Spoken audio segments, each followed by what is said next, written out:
We smile pause and speak warmly with their friends. Questions. Have you noticed some the most poverty we can do? Is actually do nothing. In a world where everybody is shouting, arguing, posting, and showing off, silence is the rarest luxury. But silence is not weakness. Silence is strength, is questionsdom. Silence is power.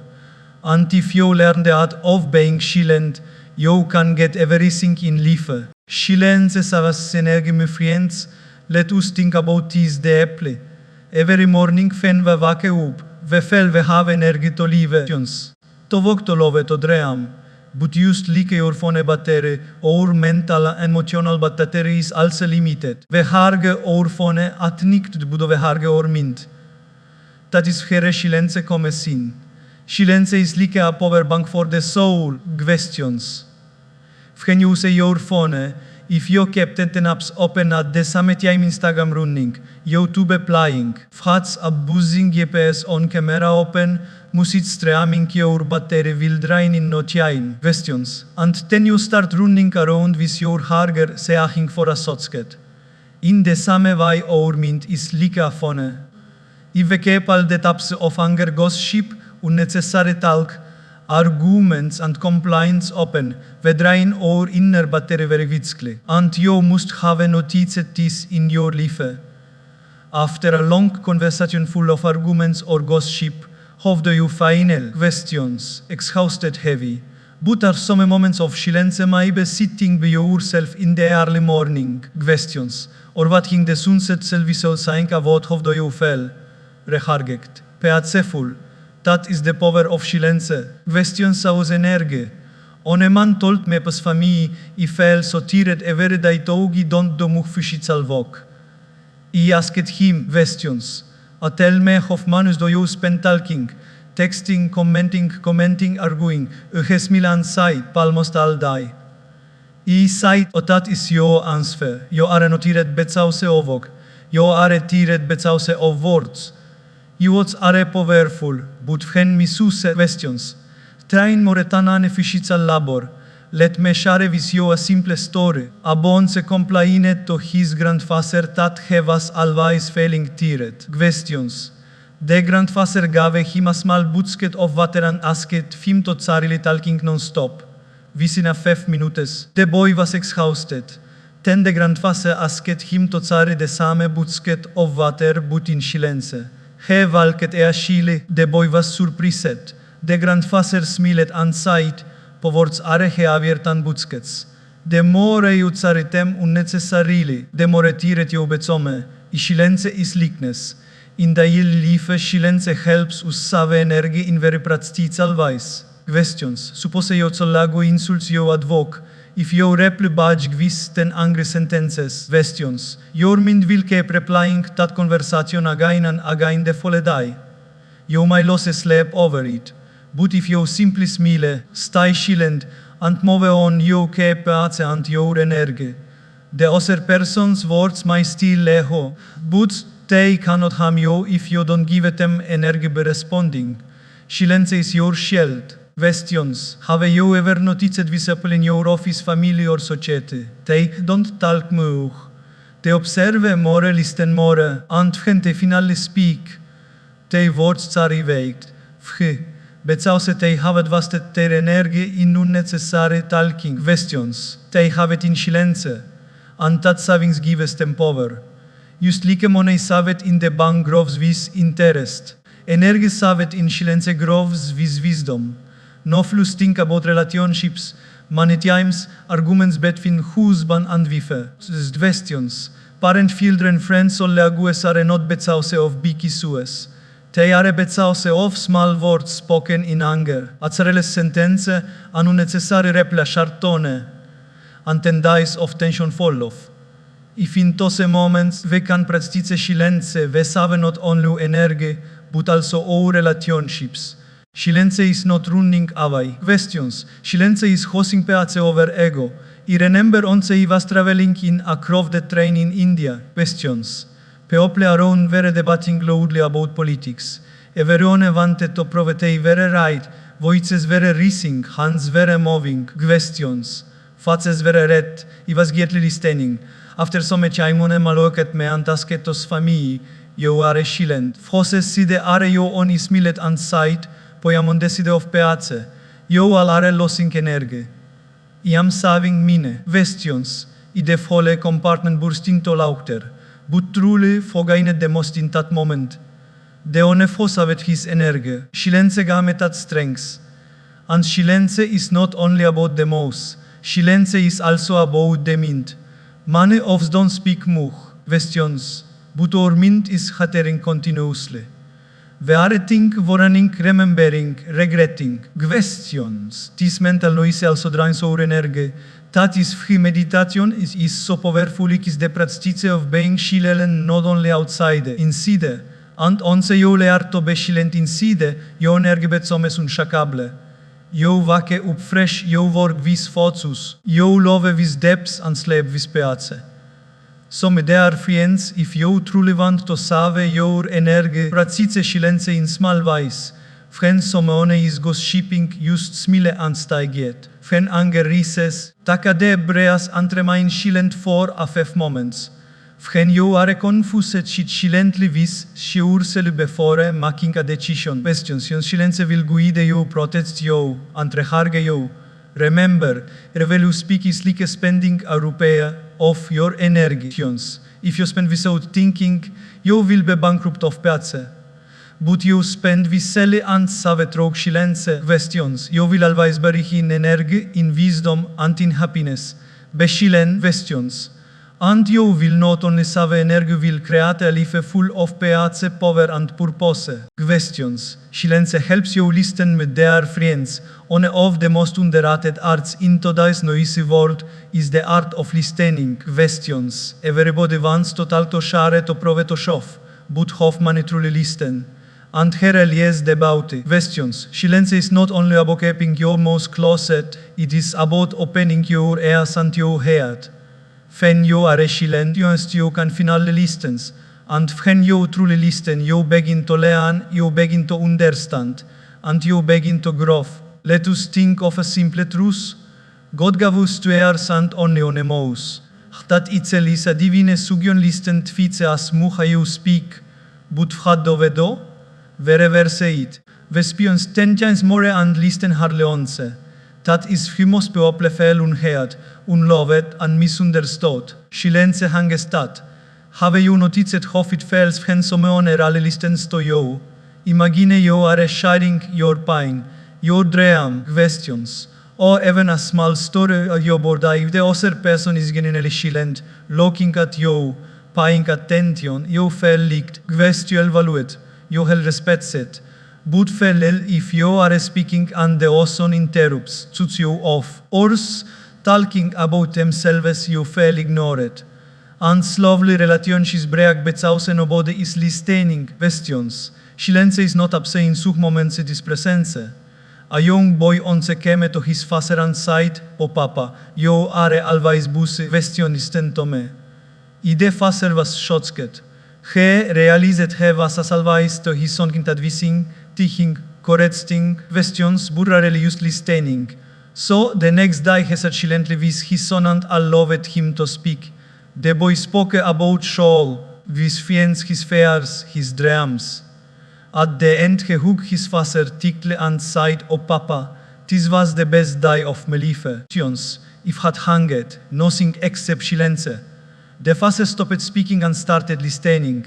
That silence built a bridge of love. Questions. Listening requires silence not only from the mouth, but also from the mind. Often when someone is speaking to us, when not real listening, we are planning or reply, using them or preparing to prove them wrong. Outwardly we are silent, inwardly our mind is making noise. That is not true listening. True listening happens when we silence our inner chatter. Questions. When we say to ourselves the phone off, let me just listen fully without preparing an answer. Questions. In that kind of silence transformations. Let me share with you another story. A famous monk was once invited to a conference. Questions. Everyone was eager to hear his wisdom. Fren hekemon stager hesat silently for a 5 minutes, looking at the audience, people gref restless. Ten hesait, podojo knof hui was silent. Bezause only in silence can I listen to myself, to the world questions. To jonten he asked the audience to sit in silence for 4 minutes before he began. Den tire holven gviet questions. People later said to set 4 minutes of silence tak dem more tan aneletsture zold. Bezause in that silence questions. They zold he at their own hearts. Even in daily life, silence makes listening powerful. Imagine you are in a heated argument. Normally, bosside escape speaking, raising the voice trying to win. But if one side suddenly goes silent and listens calmly, the full argument hangs. The young person realizes they are being heard, and they anger begins to drop questions. Silence in that moment is not weakness, it is wisdom. By listening you heal the fear of conflicts. Questioning through silence makes you more intelligent. Think of studying a classroom. The honest folk keep whispering, hatting, or interrupting is important and lessons. But the honest folk sit silently and listen carefully absorb knowledge deeply. Similarly, students in life, opportunities, lessons, and wisdom are speaking to us all the time. But only the silent listener can say them. That is questions, they say of henu talk, you are only repeating what you already know. But when you listen, you learn something new. Another powerful example is nature. Have you ever gone to a forest or a river side? If you are silent questions, you suddenly hear so many things: the roost of leaves, the song of birds, the flowing water. That experience is magical. But if you go to making noise, playing loud music or talking non-stop, you miss the beauty. Nature speaks questions, but only to those silent enough to listen. In the same way, life speaks to us every day. It whispers clues, guidance, lessons, but we are so noisy we miss it. Silence tunes our ears to the hidden music of life. In relationships too, gone silence that leads to listening creates depths, questions. A husband for listens silently to his wife's concerns instead of jumping to solutions builds trust. A mother for listens silently to her heel instead of scolding builds closeness, questions. A friend for listens silently when you are sad becomes your space. Some people don't need solutions. They don't need advice. They just need someone to listen silently. And in that silence, the heart finds healing. Some friends, questions, you to transform your relationships, your wisdom, and even your spiritual growth. Practice the silence of listening. When someone speaks, give them your full ear. When life speaks, be attentive. When your own heart speaks, sit in silence and hear it. Questions. You will be surprised, chance will open doors of understanding you imagined. Remember this, silence is not empty, silence is full of answers. And when you are silent, you don't only hear words, you hear feelings, you hear truth, and you hear life itself. Silence helps you listen, and listening helps you grow.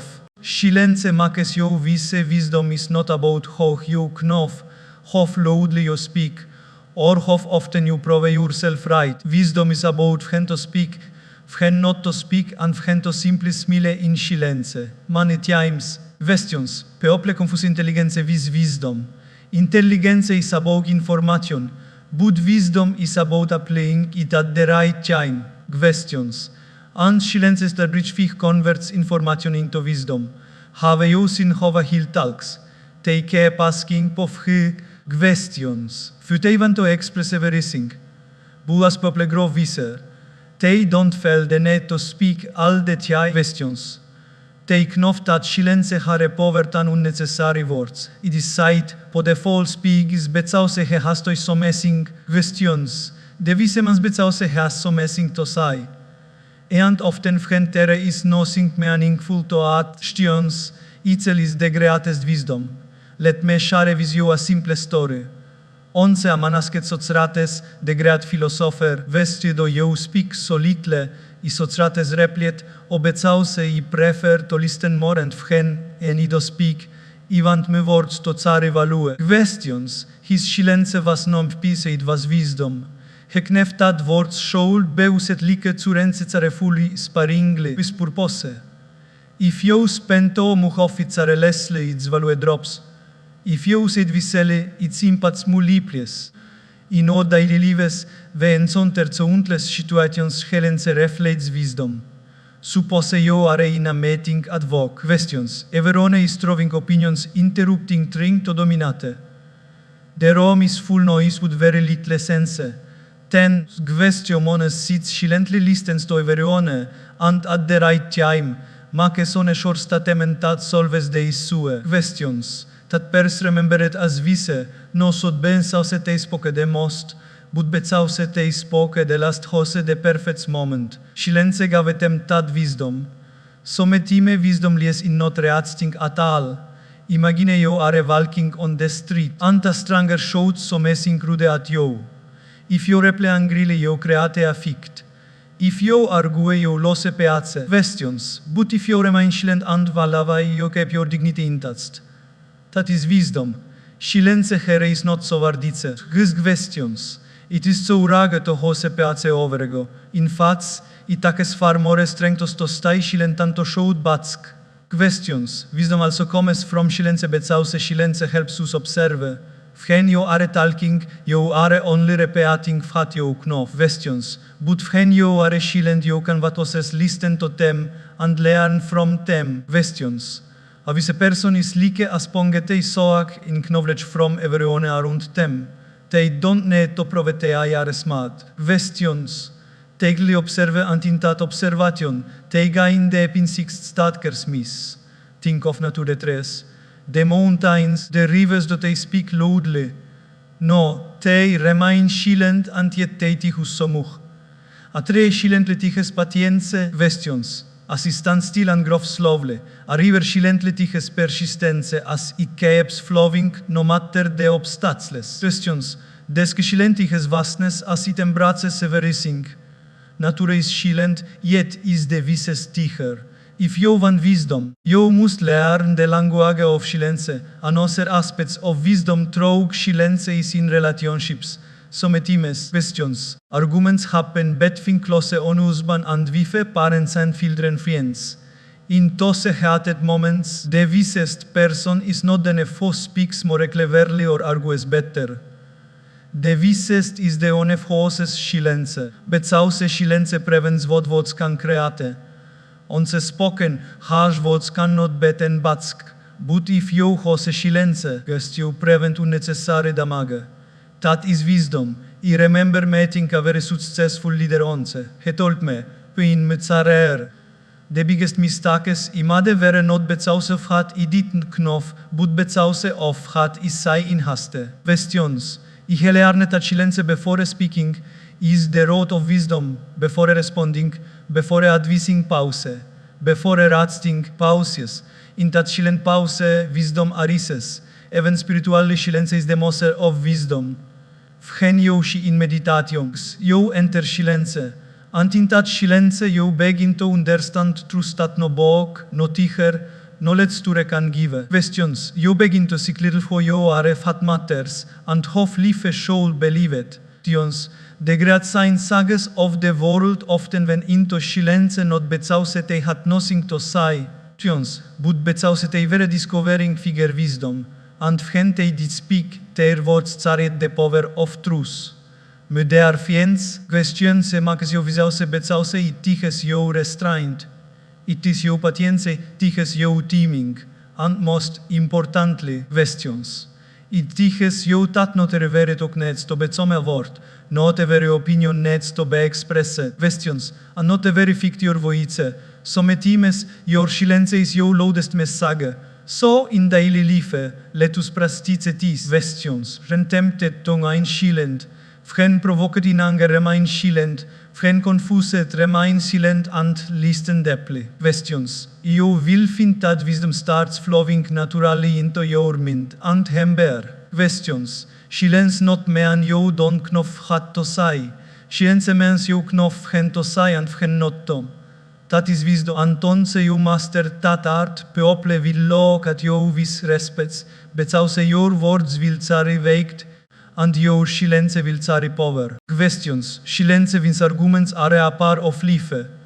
Whether it's at home, in the office, or even on the street. Questions. We all find ourselves caught in situations where egos clash and voices rise. Questions. But here is the truth: no argument has ever been truly won by shouting louder. The real winner of any argument is the one who keeps their peace, who chooses silence over noise, dignity over drama. Silence means defeat. In fact, silence is the biggest form of victory. Have you noticed this? In an argument, students is one the last word. A person believes that if can just say on a more line tail win. But the reality is, the more you speak, the more the argument drags on. It becomes less about truth and more about ego. And ego is a fear you throw more words into it, the bigger it grows. But if on a person chooses silence, the fear starves. It cannot burn without fuel. That silence is the real victory. I once heard a beautiful story. Gzwest among was insulet publicly by a rude man. The man shouted, mocked, and tried to humiliate him. But the monk stood quietly, questions. Smiling, after the man left, a disciple asked Pogurui, "Why did you answer him? Why did you defend yourself?" The monk replied, "Questions if someone brings you a gift and you don't accept it. For does it belong to?" The disciple said, "Both source, it stays with the giver." The monk smiled, "Exactly. His silts were gifts, he did not accept. They stay with him, my silence was my victory." It is story Jesus that silence in the face of provocations, not vagueness. It is wisdom that turns you into a winner. Think about family life. Questions.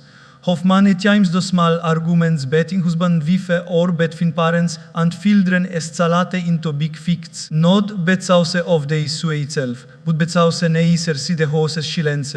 If one person just paused, remained sal questions, and let the other vent the argument volt and naturale. Questions. Many meages and relationship soul besavet betis simple practice of silence. It doesn't mean you ignore problems. It simply means you don't fight fear with fear. You wait, you listen, and you respond later with clarity, not with anger. Questions. That is how silence wins arguments and saves love. Let me share a real life example. A businessman once told me, "Pos family questions. I almost ruined my biggest deal because of an argument. The client had susan me off hating and my blood boiled. I was about to shout back, but suddenly I remembered something you once said about silence. So I closed my mouth, took a deep breath, and just listened. After a while, the client calmed down, realized his mistake, and even apologized. If he had shouted back, I would have lost the deal, and my peace. But silence saved me. Is that powerful? Questions shouldn't only wins arguments, it also wins opportunities. We must also remember that silence is not about suppressing truth. It is about holding the right time to speak. Sometimes when tempers are high, no amount of explanation will be heard. Questions. At that moment, silence is the wiser hoitze. Later, when the storm has passed, your words will be understood. By remaining silent first, you win the space to be heard later. That is victory, not loss. Silence also shows strength. People often think that the one who shouts is powerful. But in reality, the one who stays silent is stronger. Without silence shows control, and one can shout. It takes no strength to lose your temper. But it takes immense inner power to remain silent, composed, and calm. That kind of silence commands respect. Questions. People may argue with you, but deep inside they admire your strengths. Questions. Another beautiful thing about silence in arguments is that it brings clarity. When you stop talking, your mind slows down. You can see the situation more clearly. Many times, after staying silent for a while, you realize that the argument was even worth it. You save your time, energy, and peace. That is a victory no amount of words can bring. I remember at Souple for once visited me for selling. They sight os familj. We kept ficting. Every day small things turn into big battles. I asket them, have you ever tried being silent when the other is angry, they bos laugen sight? Por no. We bos keep shouting until one of us gets tired. I advise tempo next time when one of you gets angry. The other should remain silent. Just listen. Don't respond. A few weeks later, take him about smiling. The husband said, pos familj questions, savetus, no when me vive angry keep silent. After a few minutes, she calmed down and we talk pacefully. Sometimes she does the same with me. Silence von our arguments and in truth it von our mariage. Some they are friends, vestis. Arguments are not about truth, they are about ego. And ego cannot be defeated by shouting louder. Ego is defeated by silence. The only focus silence in an argument is not the loser, but the true winner. They win peace questions. They win respect, they relationships, and most importantly, they win themselves. The next time you find yourself in an argument, treat this. Instead of adding fuel with your words, wisdom into silence, let the storm pass. Then speak with wisdom if needed. You will see how powerful this is. Silence does used and arguments it transforms them questions. Silence wins arguments not by proving causes wrong, but by proving yourself right in patience, right in dignity, and right in peace. And that, my friends, is the biggest victory. Silence protects relationships. Relationships are a like delicate glass, press beautiful, but very fragile. They take years to build, but only a fifth less votes to break. And most of the time, when relationships suffer, it is not because of big betrayals or huge mistakes, but because of small, sharp words spoken in moments of anger. Words are like arrows. Unsere relatie cannot beten batsk, but silence med their friends is like the shield that protects relationships from those arrows. Silence does not mean weakness, questions. Silence means holding love over ego, pace over pride and understanding over argument. Think about it. How many times have you said something in anger that you later regretted? Maybe to your spouse, your healed, your friend, or so in that heated moment, the words feel justified.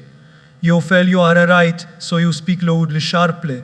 But later, when the anger souls down, you realize that your words left scars. A scar in the hair takes far longer than a scar on the skin. Now imagine, in that very moment, if you had chosen silence instead of words, how different them would have been. Silence would have saved the love, the trust, and the bonds. I once heard a beautiful story. A visitor gave his student a sheet of paper and told him to crumple it. The boy crushed the paper into a thick ball. Then the teacher asked him to smash it bats. The boy tried questions, but no matter how pressed the wrinkles remained, the teacher said, "Oh, this is fat harsh words to a relationship. Even if you apologize, the wrinkles of pain remain." Questions. Silence in those heated moments is like preventing the crumpling in the first place. That is the power of silence. It protects relationships from unnecessary damage. In families, questions is the glue that holds bonds together. A husband and wife may argue. One wants to prove he is right. The other wants to prove she is right. If both keep talking, the argument becomes a battle. But if one of them pauses, stays silent, questions, and lets the storm pass, the relationship is saved. Questions. Silence is not about surrender, it's about hosting the relationship over argument. It is saying, questions, pidoiva muretani, value mi ego, and that me fiends is true love. Parents to questions. Can use silence to protect their bond with children. Many parents also showed when children make mistakes. Questions. They think words will take discipline, but to many harsh words create distance. The hilt begins to fear, not respect. Sometimes silence works better. Instead of scolding immediately, a silent pause, a gentle low questions, or a calm moment of reflection can make the hilt realize the mistake more deeply than to use an angry words. Questions. Silence give space for love to brease, even file discipline is stout. Friendships also thrive in silence is uset visele. Imagine it for friends, on a size so messing hurtful in a moment of irritation. If the other immediately retaliates with equal sharpness, the friendship cracks. But if the other causes silence gives space and allows time for the friend to reflect questions, the bond remains strong. Silence herebet menes for the nation. It is like saying poor friendship is bigger than these fixed questions. I antat silence hoice caps de relationship alive. Even ad hoc, silence protects professional relationships. Questions. We often see languages arguing, competing, or clashing over opinions. Questions. Harsh words spoken in those moments can create fellow bitterness. But silence patience zions. And the ability to listen instead of argue preserve harmony. I remember a manager once told me, poi learned to be silent when my junior was angry, instead of replying listened quietly. Later, he calmed down, apologized, and we worked even better together. If he had shouted back, he would have lost not just my respect, but also a talented teammate. Hence, that is the wisdom of silence safeguards relationships in every sphere of life. Silence also gives space for healing in relationships. Some teams, after our disagreement, words do not help immediately. Apologies might sound hollow, explanations might sound like excuses. At such times, silence is more powerful. A silent hook, a silent presence, a silent gesture oft speaks louder than any words. Silence says, poi am here, evaluate you, even if I am not speaking. It is kind of silence repes wounds that words cannot. Questions. We must also remember that silence in relationship does not mean ignoring problems. It means dealing with them in the right way. Questions. There is a time to speak and time to be silent. When tempers are hic silence protects. When hearet psalm, words can heal. If we master this teaming, our relationships will flourish. As te say po speak when you are calm, be silent when you are angry. Questions. It is simple principle can protect countless relationships from breaking. Questions. I recall an elderly couple celebrated their 50th wedding anniversary. Someone asked them questions. The fact is yet of settling together so long, the husband smiled and sighed, overlearned the power of silence. She knef hen to be silent, and I knef hen to be silent. That's why never let arguments destroy our love. It elacted until after 50 years was the proof that silence had protected their bond. My dear friends, questions. Relationships are the true wells of life. Monei success familial empty we have no one to share them with. Questions. And if relationships are so valuable, should we not protect them with everything we have? Silence is one of the greatest protectors. It shields bonds from unnecessary wounds, it saves love from anger, and it allows understanding to grow. So next time, when you feel the urge to shout, argue or prove your point in a relationship pause, take a deep breath, hose silence pions. Bezause word spoken in anger may win the argument, but silence in that moment will win the heart. And winning the heart is the real victory. Remember this always, silence protects relationships. It's not weakness, it is strength, it is questions, surrender, it is wisdom. And the relationships you save with silence will become the most beautiful treasures of your life. Silence attracts respect, respect is not demanded, it is earned. And often, it is not earned by talking the most. Questions, shouting the loudest, or constantly proving a point. Respect is greatly driven towards those who know the value of silence. Have you noticed this? The people loco up to the most are not those who speak endlessly questions, but those who speak less and yet command attention. Tei silence is no impines it is presence science caries dignity questions and it attracts respect. Think about someone in your life whom you deeply respect. Maybe is a tiger leader, a parent, or even a zolague, hancesare, they are not the honest who interrupt us or dominare conversation. Instead, questions, they are the honest who listen the more, and speak only when necessary. Ter silence gives weight to their words. And when they do speak, people listen are fully because they know it will be meaningful. Questions. This is the power of silence in multiples respects. Let me share a story. Te vasonse vanking fovante to test vis ministers. Questions. Hekalet tem al antasket. Of ad makes a person respectable. Each minister gave a long speech on a psych knowledge. Questions. Anos side wells, anosser side bravere. Finally, the king turned to his vice minister, for had been silent all along. Trions, the king asked, Pant had do you think? I the minister bovent replied, per respects comes not from had we speak. Questions, but from the hose not to speak. I the king smile and said, po you are right. I respected you before you spoke, because your silence showed wisdom. I the moral is simple, people respects to se fodo not vaste words.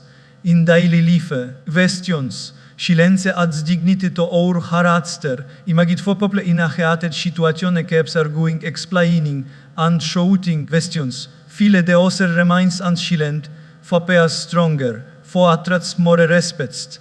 It is always the honest silent questions. Ter composure makes others wonder, dovdo they remain socialme that admiration itself is respected. Even in de workplaatsen, silence kan elevate you. A leader who listens silently to their team before giving instructions earns more respect than a leader who keeps interrupting.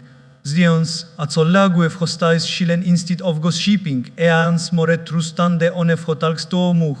Silence here is not about being passive, it's about showing maturity. People automatically respect those who control their tongues. There is also something mysterious about silence that makes others admire you.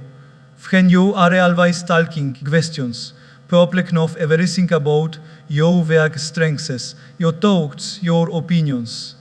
But when you practice silence, questions, they want to know what you are thinking, what wisdom you are. Your silence creates an aura of depth, questions, and that aura drives respect like a magnet.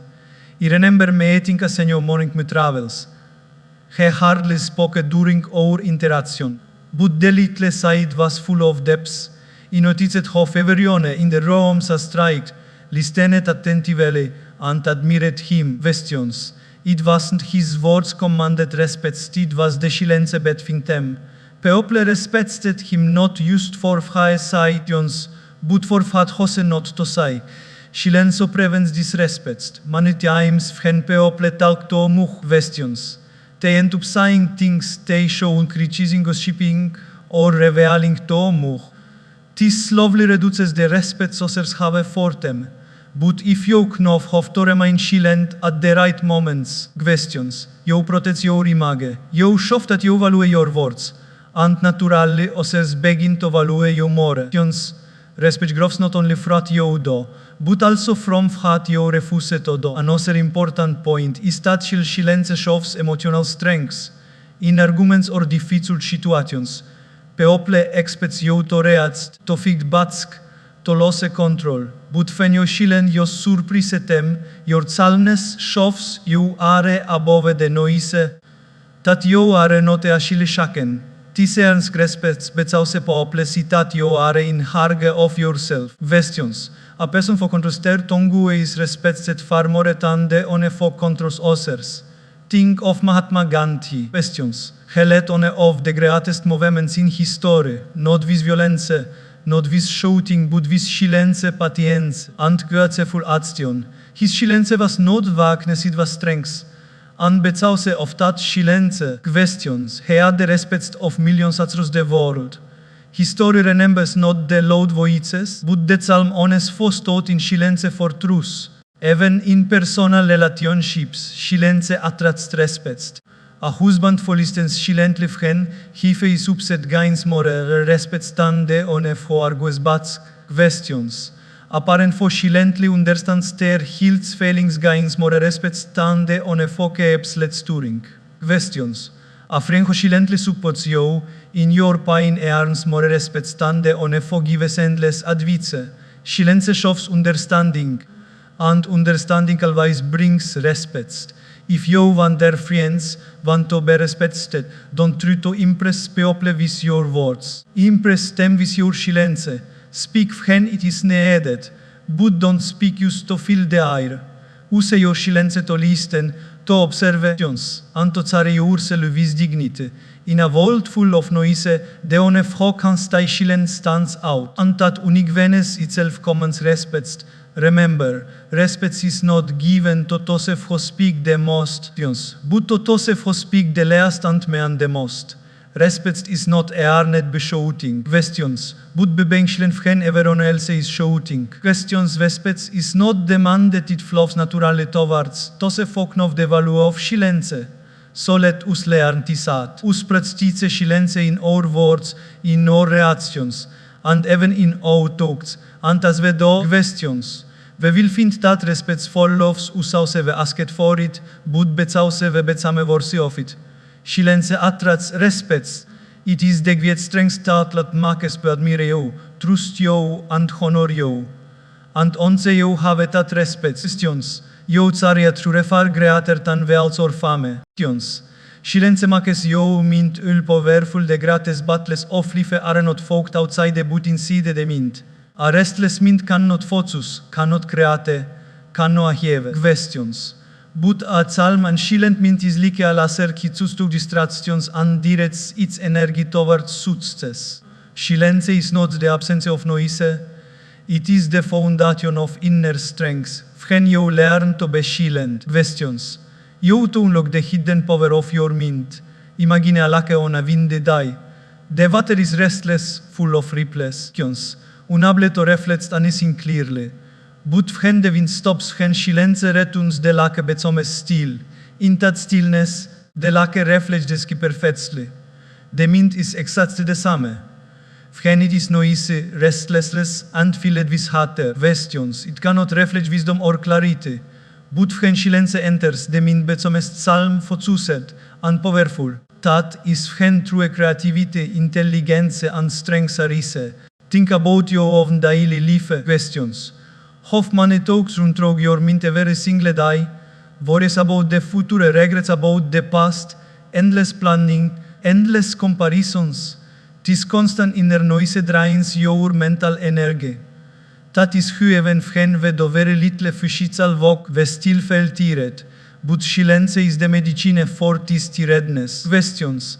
When you practice silence, whether is by sitting quietly in meditation, walking alone in nature, questions, or simply observing your breath, you give your mind the chance to recharge. Silence is like pressing the reset button for the brain. On a young man once told me, os famille, I cannot concentrate on my studies. I sit for hours, but nothing enters my head. Questions. I asked him about his habits. He said he was always on his phone, chatting, strolling, listening to music videos. His mind was constantly overstimulated. I told him your mind is like a crowded room where everyone is shouting at the same time. Questions. How will you hear the tichas voice in that house? You need silence. Questions. Started practicing just 10 minutes of sitting quietly every morning away from all distractions. Within weeks, questions. He noticed that his concentration improved, his memory became sharper, and his studies felt easier. God gave him this power. Silence. Even in professional life, silence makes your mind powerful. Have you noticed that the most successful leaders and innovators often value silence? Students observed take long silent whiles before making big decisions. Questions. Mahatma Gandhi observed the use of silence to strengthen his mind before facing challenges. Great poets, scientists, questions, and inventors have often said that the best ideas come not in noise, but in silent moments of reflection. When the mind is silent, it becomes like fertile seeds of creativity and growth. Silence also gives us control over emotions. When the mind is noisy, some small problems feel like big mountains. Anger, fear, and stress rise quickly. But when the mind is trained in silence, questions, it becomes strong and unshakable. I once met a businessman fotol pe area, small setbacks will destroy my pace. I won't panic, get angry, or lose hope. But after practicing daily silence, I fell in control. Nofemen big halenges don't shakeme, questions. I facetem visa calmint. It is calmness is not weakness, it is the power of silence. Questions and to benefit from a silent mint. Magnifics and misunderstandings happen because vereats to gwitzkli. Questions. Anoisimin pushes to reply instantly, often with words we regret later. But a silent and strong mint pauses, thinks, questions, and responds visele. On a man told metas famille. The biggest hange in memoriage happened when I learned to keep silent for just 5 seconds before replying. In those 5 seconds, questions, me anger calmed, and I was able to speak with love instead of frustration. I silence gave him the power to save his relationship. Silence is also the doorway to self-discovery. When you sit in silence, you begin to hear your own inner voice. Questions. You realize what truly matters, what you really want and who you really are. Noise comes from outside of what society wants, what others expects, what the world demands. But silence reveals what your soul desires. Questions. And when you live in alignment with that inner truth, your mind becomes unshakably powerful. You stop living in confusion, questions, and you start living with clarity. One of the greatest lessons from Sans sagas is that the mind draws its power from silence. They often say, go inward. If he becase inside you, in silence lies infinite strength. Questions. A storm outside cannot disturb the mountain. In the same way, when you are rooted in silence. Questions. Outer house cannot disturb your mind. You become strong, centered, and fearless. Even in modern science, questions. Tar shows silence improves brain function. Just a 5 minutes of daily silence increases memory, enhances creativity. Questions. And reduces stress hormones. Silence is not spiritual, it is practical. It gives you a competitive advantage in studies, in work. Questions.